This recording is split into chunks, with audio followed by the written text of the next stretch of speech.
Ever sat in the quiet of evening, the darkness settling around you like a thick blanket, only to be confronted by your own thoughts? As the world outside falls silent, that silence becomes deafening. For those who've walked through many years, stillness doesn't always bring peace. Sometimes it carries heaviness, a lingering sense of worry, regret, and uncertainties about the future. In those moments, anxiety slips in, uninvited but relentless. But here's the thing: what if that anxiety isn't a sign of failure? What if it's not a flaw in your character, but rather a powerful invitation to look deeper? What if it could be the key to unlocking something profound? Buddhist wisdom teaches us that suffering, including anxiety, isn't something we need to fight or avoid. Instead, it's something to understand, something that can guide us back to what truly matters. This approach isn't about ignoring the emotions that arise. It's about embracing them, even in the quietest, loneliest hours of life. As we move through life's stages, we encounter changes, some subtle, some sudden. They stir something deep within us. Our bodies change, our relationships evolve. The world around us shifts in ways we can hardly predict. These changes bring anxiety because, as human beings, we hold tight to the belief that life should remain static, unchanging. The Buddha teaches us that it's our attachment to permanence that leads to suffering. Understanding this truth, that's the first step toward alleviating anxiety. Attachment in Buddhist teachings isn't just about physical possessions or relationships. It runs much deeper. It's the mental grasping to the way things are supposed to be, to the identities we've formed, the routines that have shaped our lives. When we're confronted with the inevitable truth that nothing remains the same, we struggle. We fight change, fearing what will come after. And in doing so, we invite anxiety into our hearts. In this way, attachment becomes the root of our suffering. Take Tom, a retired Navy veteran. His morning walk by the lake wasn't just a habit, it was an anchor, a moment of peace where he could connect with nature and clear his mind. Part of his identity, really. For many years, Tom's daily routine was sacred. He'd wake up at 5:30 a.m., put on his worn sneakers, walk the same path along the water's edge, watch the sunrise paint the sky in shades of gold and pink. This ritual grounded him, gave him purpose, made him feel connected to something larger than himself. But when a hip injury forced him to stop walking, his sense of self began to unravel. He became anxious, overwhelmed by deep loss. "I'm holding on to the version of me that could still move freely," he said. His suffering wasn't caused by the injury itself. It was caused by his unwillingness to let go of the past, the version of himself that he'd come to love. Tom would sit by his window, watching other people walk the path he could no longer take. Each step they took felt like a reminder of what he'd lost. The anxiety grew stronger each day. He began to wonder, who was he without his morning walks? What defined him now? Buddhism teaches us when we cling to the past or resist the present moment, we're setting ourselves up for suffering. The Buddha's teaching, whatever is subject to arising is subject to ceasing, invites us to understand that everything is impermanent. This includes our bodies, our health, our routines, even our emotions. Everything is in constant flux. When we grasp tightly to any of these things, we're inevitably bound to experience anxiety when they change or disappear. This isn't a bleak truth, it's liberating. Once we acknowledge that change is the natural order of things, we begin to free ourselves from the anxiety that arises when things fall apart. In this acceptance, peace can emerge. The problem arises when we become attached to an ideal of how we think life should be. We believe that if we can just hold on to certain things, our physical health, the relationships we cherish, or the way things were, we can avoid the inevitable discomfort that comes with change. But the Buddha's wisdom encourages us to let go. When we do, we open ourselves to a deeper, more profound peace. This doesn't mean we become passive or detached from life. Far from it.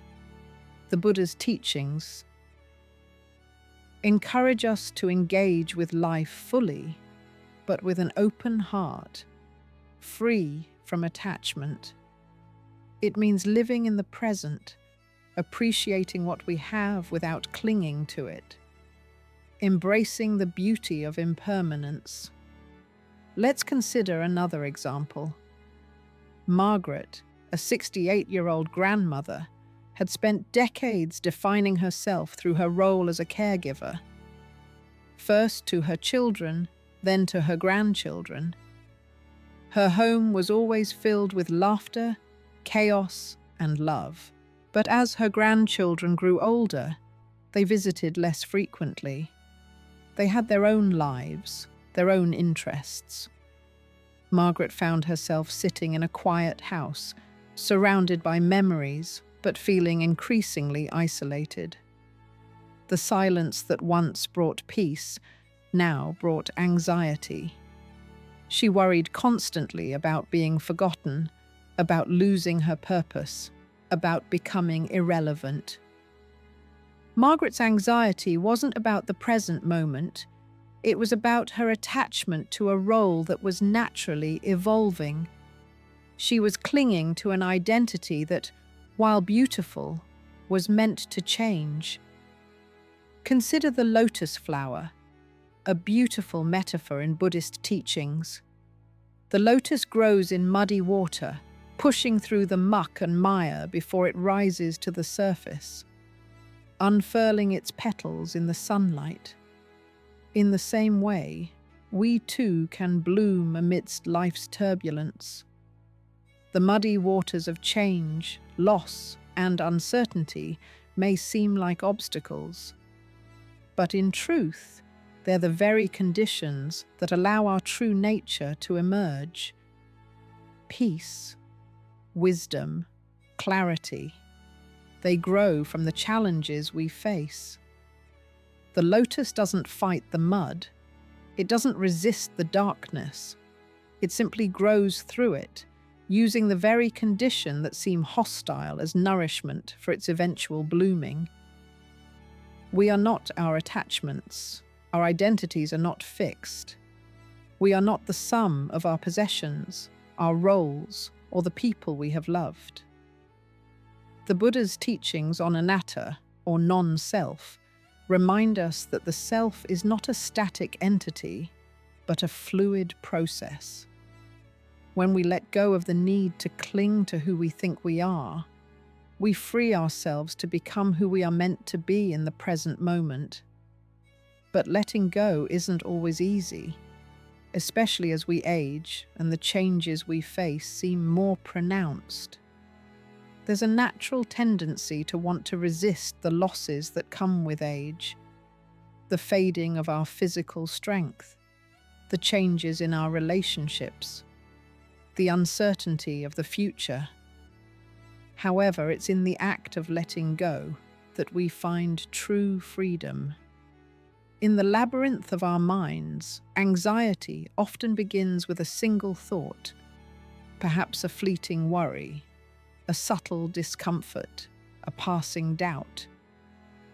But as the hours tick by, that single thought can unfurl into a flood of anxiety, wrapping around us like a tight coil.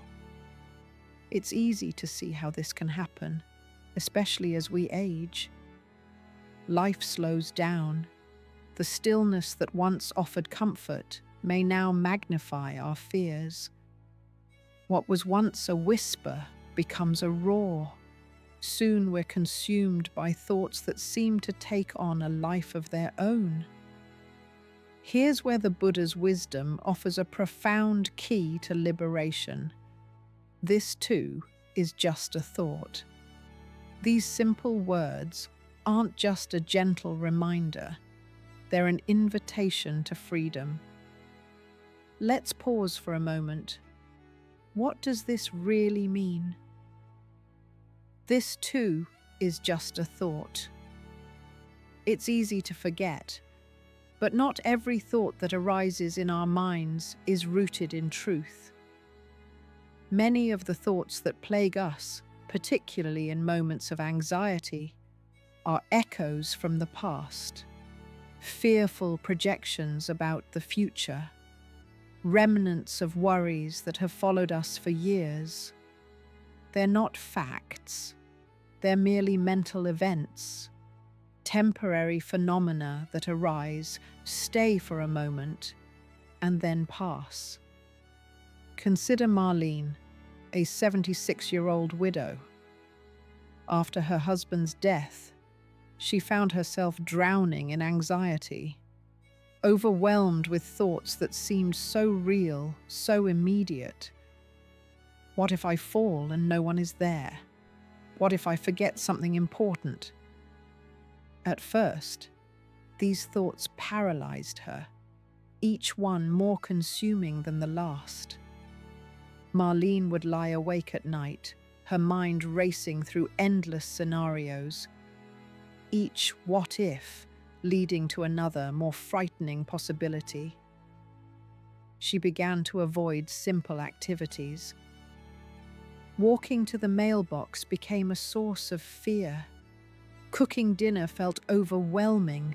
The thoughts had taken control of her life. But when Marlene began practicing mindfulness, she started to see a shift.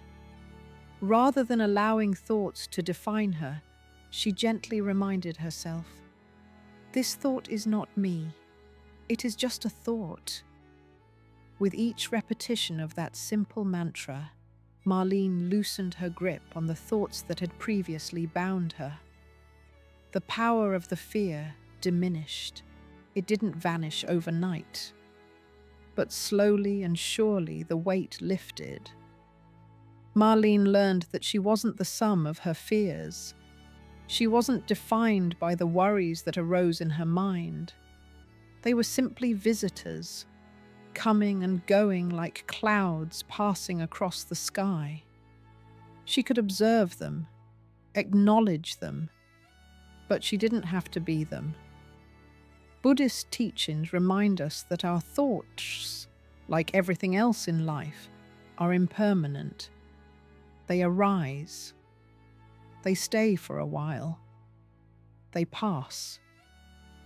The problem arises when we believe these thoughts are not just fleeting experiences, but truths about who we are. It's like we've mistaken the clouds in the sky for the sky itself. When we believe these thoughts, when we let them take hold, they become powerful forces. They dictate our lives, shaping our emotions and actions. In mindfulness practice, the goal isn't to fight these thoughts or push them away. That would be like trying to stop the wind from blowing. It's impossible. Instead, the practice is to see the thoughts for what they are: impermanent, transient, and ultimately not us. The Buddha's teaching offers us the most powerful tool to free ourselves: awareness. By becoming aware of our thoughts, by seeing them clearly, we take away their power. We no longer become trapped in the belief that we are our thoughts. Think about it. When we're consumed by worry, anxiety, or fear, we often start to believe that these thoughts are permanent. We say to ourselves, "I am worried. I am fearful. I am anxious." But what if instead of identifying with the thoughts, we took a step back? What if we simply acknowledged, "I am experiencing worry. I am experiencing fear. I am experiencing anxiety." Notice the difference. When we add that small distinction, we allow ourselves to step out of the experience, to observe it with detachment instead of becoming it. It's a subtle but powerful shift. Another example comes from the life of David in his late 60s. David found himself frequently anxious about the future, about his health, his family, the inevitable aging process. One night, as he lay in bed, his mind began to spiral. What if I get sick? What if something happens to my children? What if I'm not around to see them grow old? The thoughts were endless, each one feeding the next, creating a web of worry that seemed impossible to escape. But then David remembered something he'd read about mindfulness. He whispered to himself, "This too is just a thought." At first, the thoughts didn't go away. They never do right away. But as David repeated the phrase, something in him began to shift. His awareness grew. He realized that these thoughts weren't facts. They were simply fragments of his own imagination, fleeting clouds drifting through his mind. With each passing moment, he began to find freedom. He could acknowledge his worries, but he no longer became them. David's transformation wasn't about denying the reality of life's challenges. It wasn't about pretending that anxiety didn't exist. It was about accepting the impermanence of his thoughts and the fleeting nature of his emotions. In Buddhist terms, this is the practice of non-identification. We are not our thoughts. We are not our fears. We are the awareness that observes them, the space in which they arise and pass. This shift is liberating. It's the key to transforming anxiety. Mindfulness, one of the most transformative gifts from the Buddhist tradition, is a powerful tool for managing anxiety. It offers us a way to reconnect with the present moment, especially when anxiety tries to pull us away. The nature of anxiety is such that it often grabs our attention and draws us into the future or the past. Two realms over which we have little control. We become trapped in what-ifs, what was, or what could be. We spiral into worries rooted in imagined futures or regrets from the past. In that state, peace feels elusive. But mindfulness teaches us something radically different. It teaches us to come back to the now, to anchor ourselves in the present moment. It's not about forcing our minds to become empty or quiet. It's not about pushing away thoughts or feelings. Instead, mindfulness is about noticing them. Just noticing, with loving awareness. Frank's story illustrates this beautifully. Frank, an elderly man, had lived a long life with his beloved wife by his side. When she passed away, Frank was left alone. An overwhelming sense of anxiety began to consume him. He found himself swept away by thoughts of loss, of loneliness, of the uncertain future that now lay ahead. His heart was heavy with worry. What would happen to him? How would he cope with the quiet of his home without her? Frank's anxiety didn't stem from one particular thought. It was a constant pull, a relentless force dragging him into a sea of fear about what was to come. But then Frank encountered mindfulness. At first, the practice felt foreign to him. How could simply being present help with all the anxiety he felt? He decided to give it a try. Each morning he would sit quietly in his favorite chair, eyes closed. He would simply focus on his breath. He didn't try to stop his thoughts or empty his mind. Instead, he let them come and go as they pleased, simply noticing them with gentle awareness. In his early days of practice, Frank noticed how difficult it was to stay focused. His mind would wander, swept up in thoughts of his past, his grief, and his fear of what might come. But as time went on, Frank began to notice something extraordinary. Each time his mind wandered, he didn't need to judge it. He didn't need to criticize himself for losing focus. Instead, he gently brought his attention back to his breath, back to the rhythm of his inhales and exhales. Slowly, he learned to anchor himself in the present moment. His anxiety, which once seemed so powerful and overwhelming, no longer had the same hold on him. Each breath became an anchor, something that tethered him to the present. Even when waves of anxiety would arise, Frank no longer felt swept away by them. He'd learned that his thoughts, no matter how urgent or intense, were simply passing phenomena. They were like clouds drifting through the sky. They would come, linger for a while, and then fade away. What remained, the real part of him, was the awareness observing these thoughts. In our fast-paced world, it can be easy to overlook one of the most transformative aspects of Buddhist practice: compassion. While compassion is often seen as an outwardly directed force, the Buddha's teachings offer a profound invitation to turn that same tenderness inward.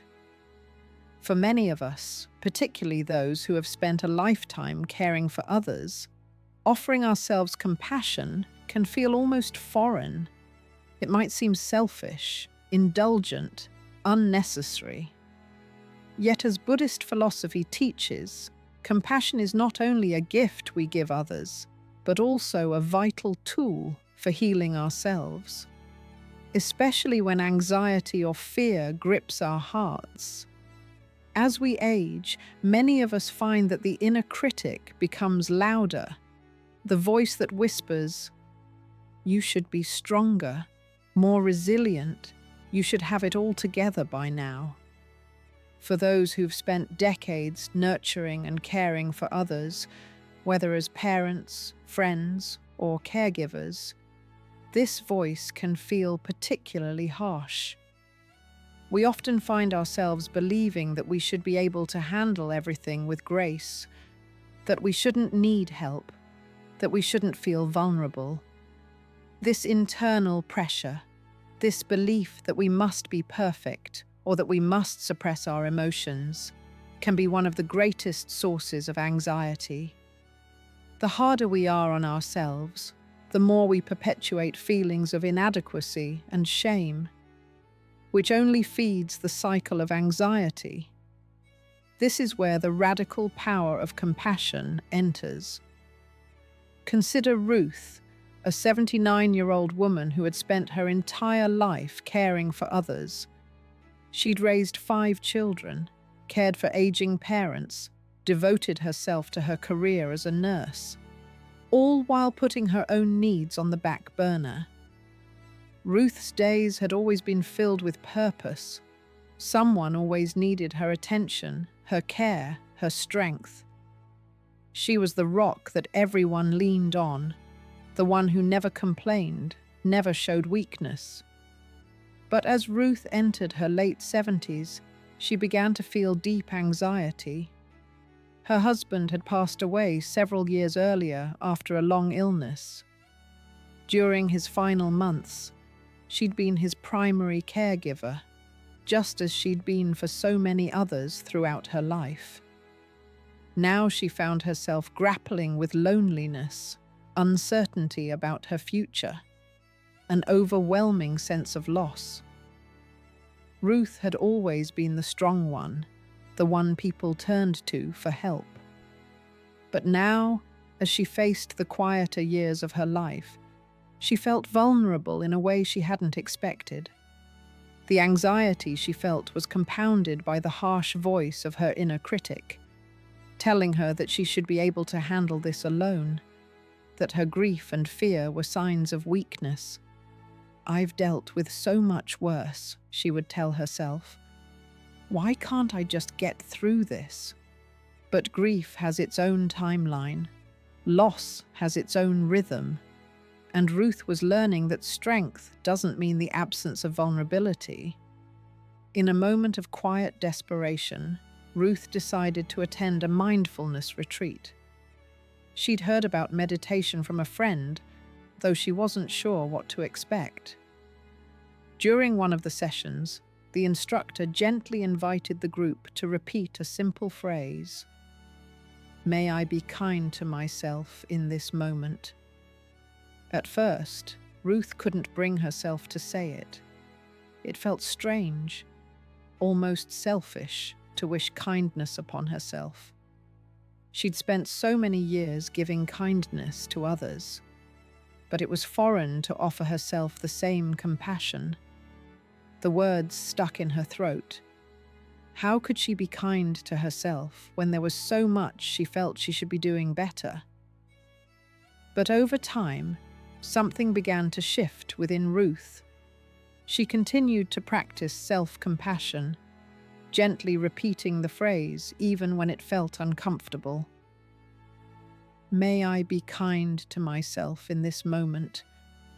And then gradually, "May I accept myself just as I am." With each repetition, Ruth began to feel a softening inside herself.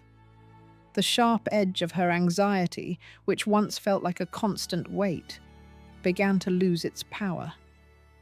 The self-criticism that had fueled her fears started to lose its grip. Through this practice, Ruth realized that her anxiety wasn't something to be fought or suppressed. She didn't need to erase it or make it go away. Instead, she learned that she could sit with it, accept it with kindness, recognize that it was part of the human experience, especially the experience of aging. She no longer needed to hold herself to an impossible standard. She could simply be with herself as she was. Without judgment, Buddhism teaches us that compassion is the medicine for the wounds of the heart. Compassion isn't just about feeling pity for ourselves, but about offering ourselves the same love, tenderness, and understanding that we would offer a dear friend. If a friend were grieving, we wouldn't tell them to snap out of it or get over it. We would sit with them, listen to their pain, offer comfort. And yet so often we fail to offer ourselves the same grace. Instead, we judge ourselves for our emotions and try to push them away. The Buddha's teaching remind us that all beings, ourselves included, deserve compassion. It's a practice of holding ourselves with gentleness, even when we feel broken, anxious, or afraid. The more we can accept our vulnerability, the more we can release the harsh judgment that fuels anxiety. When we learn to meet ourselves with kindness, we allow space for healing. the Buddha offers us a profound antidote to anxiety, the understanding that we are not our thoughts, emotions, or experiences. We are not the anxious thoughts that arise in our minds. We are the awareness, the presence, the stillness beneath it all. When we say, "This is not mine, this is not me, this is not who I am," we create a powerful separation between our identity and the anxiety we're experiencing. It's as though we're pulling ourselves out of the storm and stepping into the calm, observing it from a place of peace. This simple phrase is more than just a mantra. It's a profound realization that can break the chains of anxiety and remind us of our true nature. Peaceful, steady, eternal. Consider Walter, an 82-year-old widower. After his wife's death, he found himself struggling with overwhelming anxiety. For months, Walter was consumed by thoughts of what the future might hold, thoughts of loneliness, of his declining health, of the loss of the life he once knew. His mind became a battleground of what-ifs. His anxiety felt constant, as though it had become an inseparable part of him. But one day back, Walter discovered a Buddhist teaching that would change his relationship with anxiety forever. He learned about non-identification, the understanding that we are not our thoughts. He began to practice mindfulness. Each time anxiety arose, he would silently repeat to himself, "This is not mine. This is not me. This is not who I am." At first, Walter struggled with this practice. His anxiety felt so powerful, so real, that it was difficult to believe he could separate himself from it. But he continued, gently reminding himself that the anxiety he was experiencing didn't define him. Slowly, over time, Walter noticed a shift. The grip of his anxiety began to loosen, not because it disappeared, but because he no longer saw it as part of his identity.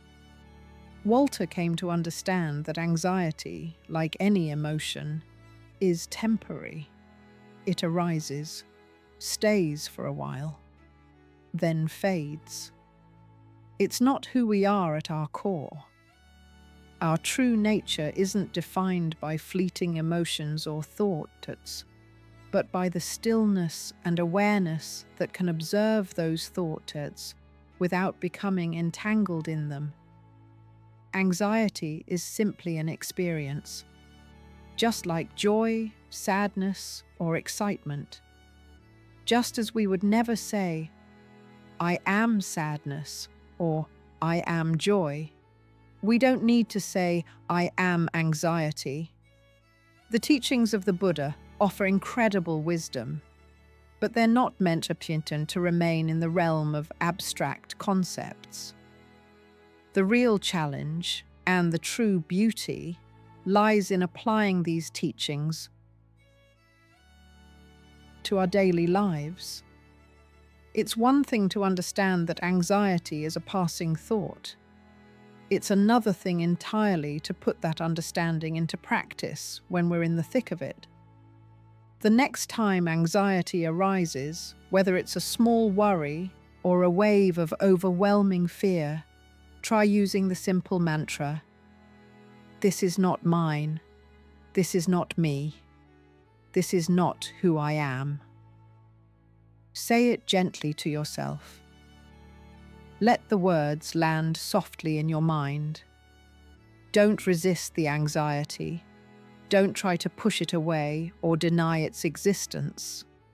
Instead, acknowledge it, observe it, allow it to pass, knowing that it's just like a cloud floating across the sky of your awareness.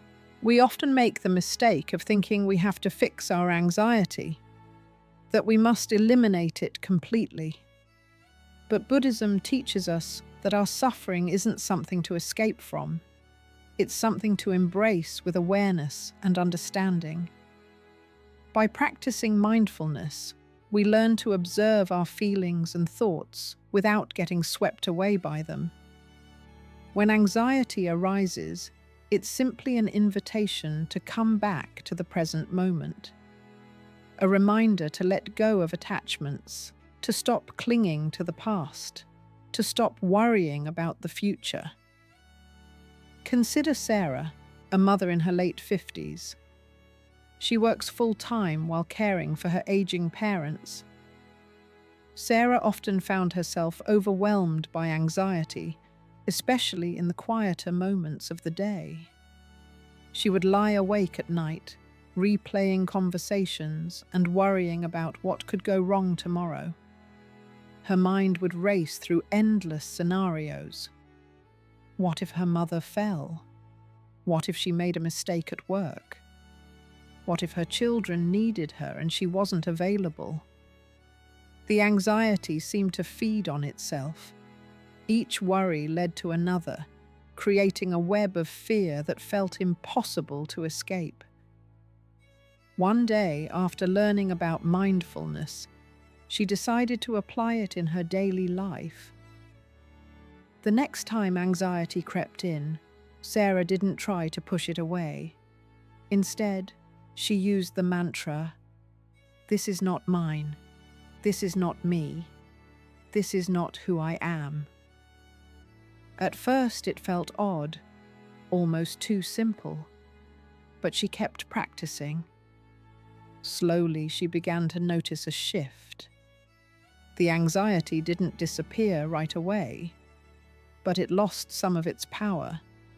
It was as if Sarah had stepped outside the storm of her thoughts and was now standing calmly in the middle of it.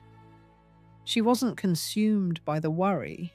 She could see it clearly for what it was, a temporary mental state that, just like the weather, would pass. This practice of mindfulness and non-identification isn't something that only happens in silence or on a meditation cushion. It's meant to be brought into the marketplace, into the home, into every quiet moment of life.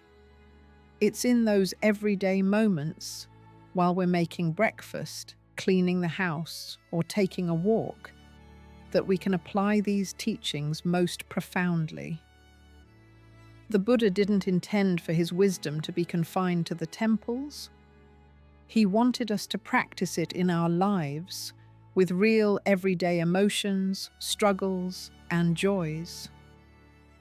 In fact, mindfulness isn't about escaping life's challenges. It's about meeting them with a clear, open heart. Each time we practice mindfulness, we train ourselves to be more present, to be more attuned to what's happening right now, instead of getting lost in worries about the past or future. The act of returning to the present over and over again helps us to break free from the cycle of anxiety and fear. Take another example. James, a retired teacher in his 70s. James had spent his life helping others. He was known for his patience, his wisdom, his ability to stay calm under pressure. But after the death of his spouse, James suddenly found himself paralyzed by anxiety. He was accustomed to being strong, always the one offering support. But after his loss, he felt deeply lost. His anxiety seemed to consume him. He couldn't escape the feeling that he was trapped in his own mind. But one day, after reading a book on Buddhist teachings, James decided to give mindfulness a try. He began by sitting quietly for just 5 minutes a day, focusing on his breath, repeating the mantra, "This is not mine. This is not me. This is not who I am." He wasn't trying to make the anxiety go away. He wasn't trying to force himself to feel better. He was simply practicing awareness. The first few weeks were difficult. His mind would wander constantly. The anxiety would arise, and he'd feel overwhelmed by it. But James persisted. Each time his mind wandered, he gently brought it back to his breath, back to the present moment. Over time, James found that the anxiety didn't grip him as tightly. He was able to notice it as it arose, acknowledge it, and then let it go. It didn't define him. His true self wasn't the anxious thoughts swirling in his mind. It was the peaceful awareness beneath them. This is the power of mindfulness. At the core of Buddhist wisdom, anxiety, like any emotion, isn't our enemy.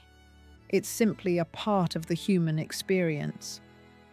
By practicing mindfulness and non-identification, we can begin to see that our emotions and thoughts aren't the essence of who we are. They're just passing experiences. The more we can observe them with awareness, without judgment, the less power they'll have over us.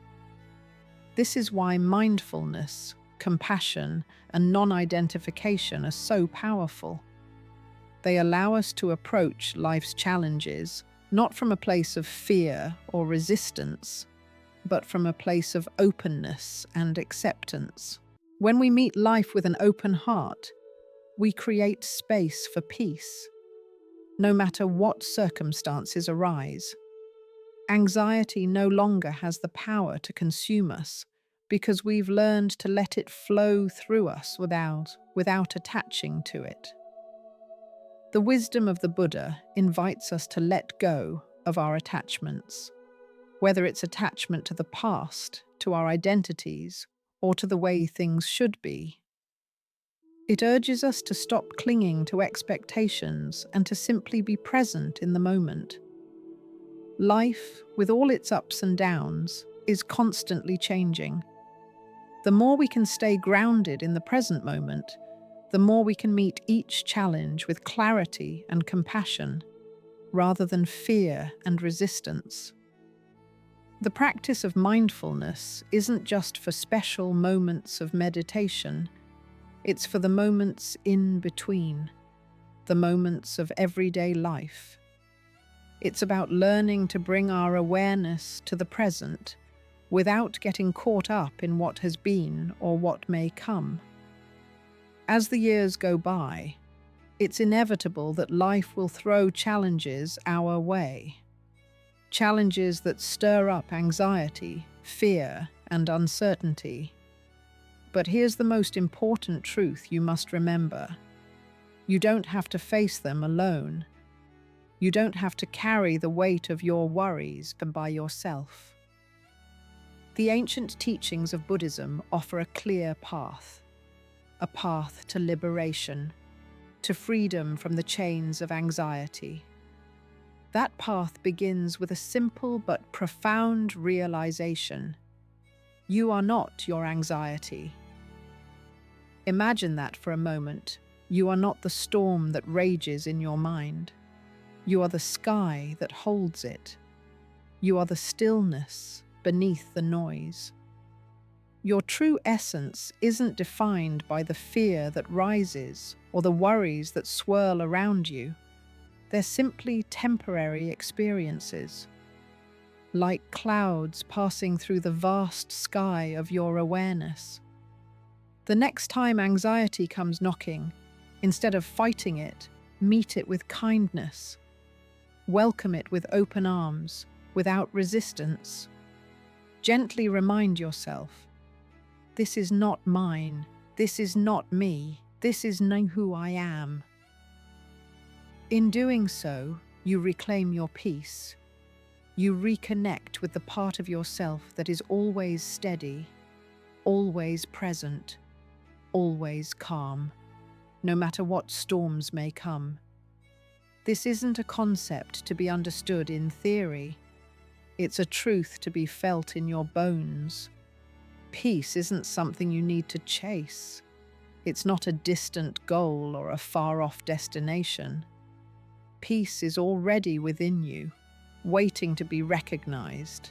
It's the stillness at the center of your being, the space that holds everything else.